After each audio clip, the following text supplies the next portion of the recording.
سافرت بلاد العالم كله، ملقتش بلد زي مصر العظيمة.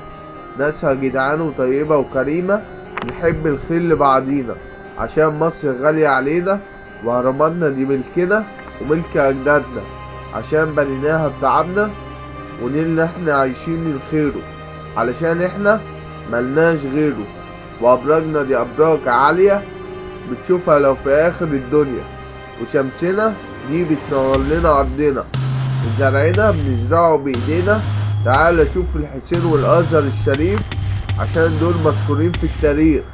ملايين كل يوم بيزورونا، عشان مصر في الأديان مذكورة، وشبابها بيحبوا يلعبوا كورة. ومحمد صلاح ابن مصر وهو أسطورة العصر، والزمالك والأهلي دول شبابنا.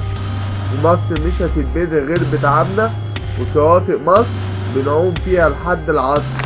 قلوب المصريين فيها نور، وعمرهم ما عرفوا حاجة اسمها غرور. والمساجد والكنائس أصل الحكاية، والمصريين هيكملوا لحد النهاية. ومصر لسه في شبابها، وبإذن الله هتحقق أحلامها.